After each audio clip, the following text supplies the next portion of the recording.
I went from charging 20 quid an hour as a PT to having a net worth of over 10 million quid by the age of 32. And if you stick around to the very end, I'm actually going to give you the exact principles, framework, and system that you can plug into your life and your business to essentially live life on your terms.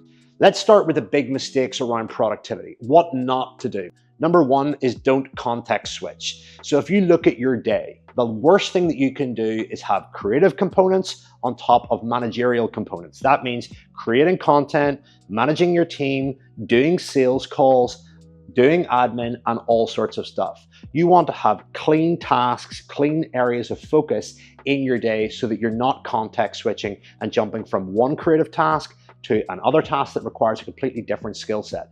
That will just jumble your system and put you all over the place. Number two, saying yes to everything, thinking that everything is an opportunity. You might have heard people say to you, whenever you're first starting out, say yes to everything. That is stupid advice. Why? Because not all opportunities are created equal. Whenever you have an opportunity, you have to weigh up the energy and time that you put into it in terms of preparing, actually fulfilling that opportunity, and the recovery time. The third thing is having your mobile phone beside you with notifications on and the sounds on. You know when you are with someone that has a mobile phone that beeps, bleeps, and has notifications constantly coming up on the screen, that they are not guarding of their time, of their energy. And last but not least, half-assed effort. I'm now going to share with you the exact thinking behind all of the work that I do and how I run my day. And this is the piece that I really want you to listen to. When it comes to high quality output, you've got to focus on, guess what? Your inputs. So here are the inputs. Number one is having a clear task.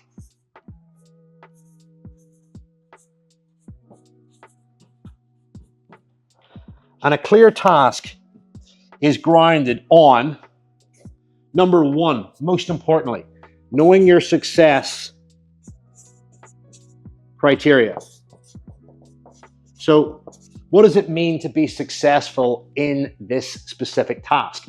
What things do I want to achieve? The next thing when it comes to creating a clear task is having a list of high priority action steps. You need to know what to focus on first and foremost, rather than just doing things ad hoc. Remember, not all actions are created equal.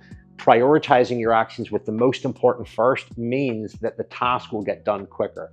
And last but not least is deadlines. The immovable when it comes to projects is time. The biggest cancer in your life and in your business is time, wasting it on the wrong things, letting projects drift. You behave your way to success, so putting time on your tasks creates urgency.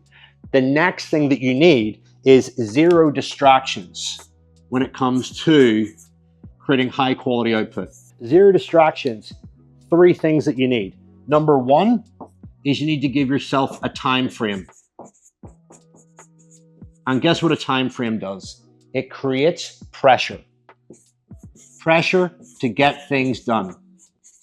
I love putting tasks in between other tasks or fun events in my life, family events, because I can't access that new event. I can't access that fun without completing this first. So I play a little game with myself and say, in order for me to fully enjoy myself on, let's just say, the evening of the day that I'm doing it, I've got to get this done by X time.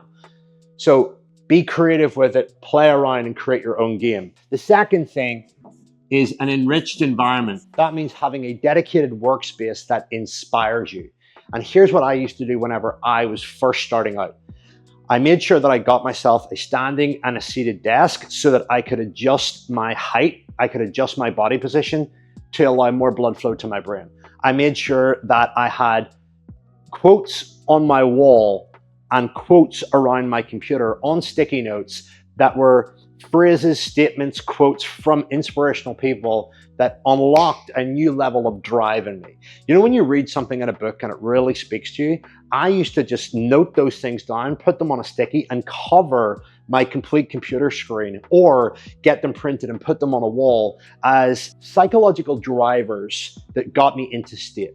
And they got me into state to work hard, to work through challenge, and pull me out of the times when I wanted to give up. I also as well made sure that my room smelled nice. I made sure that I had access to water. I made sure that I had access to good light. I made sure that I had access to all the things that I loved and that really just reminded me of why I was working towards the very thing that I envisioned when I first set out and planned out my life and what I wanted from my business. So if you want to have a vision board on your wall, that can also help. Coffee machine, all of these things that just drive your performance, things that are important to you. And it's really important that you create a space that gives you that. Plenty of natural light, good quality smell, good hygiene, keep everything tidy. A tidy, organized room allows you to allocate things faster, find things faster, and also as well, just get more shit done because there's less clutter about. And the third thing is clear bandwidth. Clear bandwidth is whenever you have insane focus on one thing. You do not have clear bandwidth when you have got 1,000 tabs open on your computer. You do not have clear bandwidth whenever you've got your phone sitting beside you. You do not have clear bandwidth whenever you are trying to babysit a kid whilst also working on an important business project. You do not have clear bandwidth if you have got open loops in your personal life and you haven't said the thing that you needed to say to somebody or asked a question and got closure on something and you're going into a task. So clear your bandwidth by closing loops, making sure that your place is tidy, making sure anything that could distract you is not present and not visible, or you can't hear it, you can't see it. Get it out of the way. You want your bandwidth to be crisp, clean, and on point. And then the last thing is having the right resources, ensuring that you have the right tools. This could be software, apps, computer, design tools, whatever it is that you need to get the job done. You have the right team or people, connections, people that you can ask questions to, people that you can delegate things, and also that you have cash available to hire, to buy, to do the things with speed that you need to in order to unlock your goals. So this is the thinking behind high quality output. You need to have high quality inputs to get high quality output. And one of the most important lessons that I can share with you is stop focusing just on the outputs. It's very easy to just focus on your goals, what you want, and totally forget the inputs on the daily basis. But the inputs are the main thing that actually drive the outputs.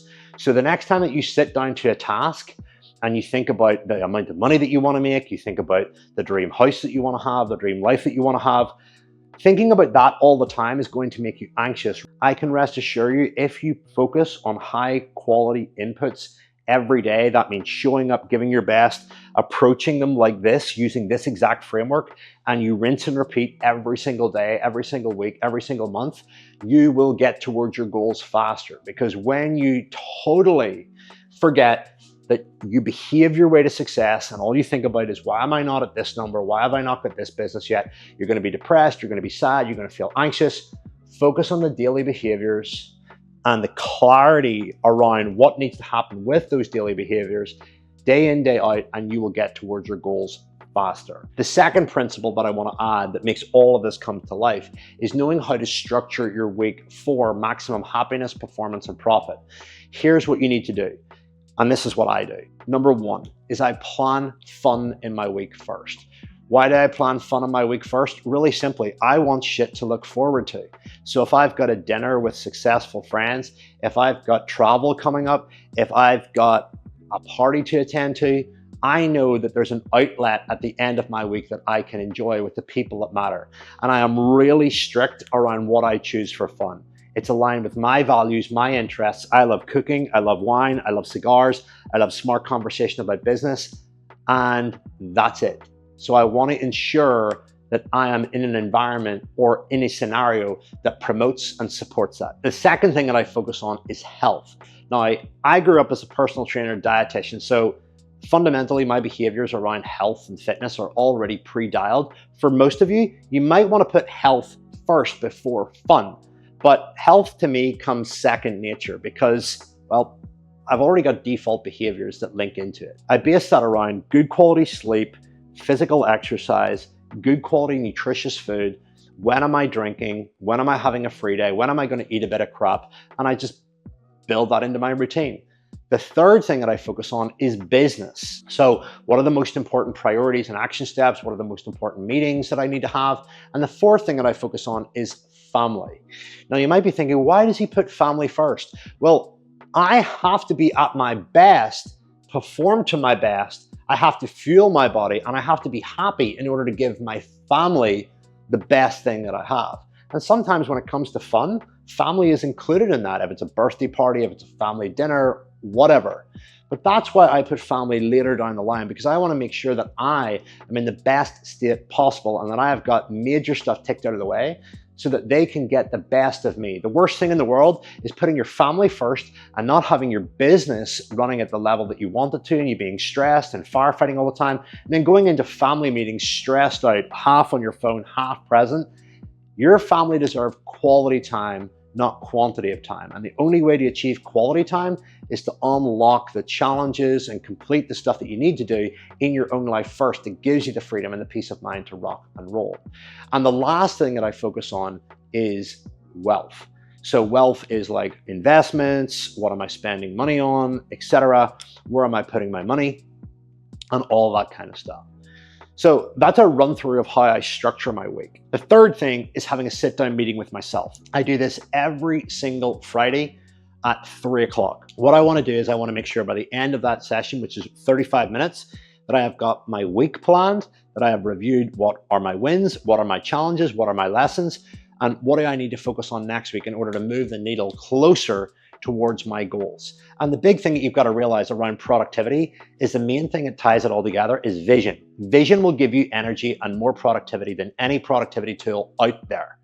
And I want to make sure that you guys are 100% clear on your vision. And if you haven't watched my videos and trainings on building a life and business vision yet, I really encourage you to do so, because if you don't know what you want, then you're not going to put up with the day-to-day. You're not going to put up with the challenges. A big vision will pull you through the biggest challenges and fears that you could ever imagine. The next thing that I focus on is a weekly meeting with my wife. We do this on Sunday morning. We review what's working, what's not working, each other's agendas and calendars, what we need to apologize for, where the relationship went well, where it didn't go well. And it's essentially a board meeting / mastermind with my wife, where we literally review our performance and did we provide love, connection, and value to each other throughout the course of the week. And this is really good for spotting problems in your relationship. I can't stress this enough. If you're not communicating with your partner as you grow, you will have blind spots. You will not know when your partner feels out of exchange. You will not know when you've over-challenged or under-challenged or over-supported or under-supported your partner.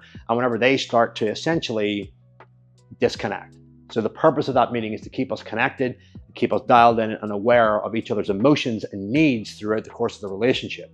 And there are times when that gets pretty heated. There are times when it goes pretty cool. And sometimes it might take 10 minutes. Sometimes it might take an hour and a half.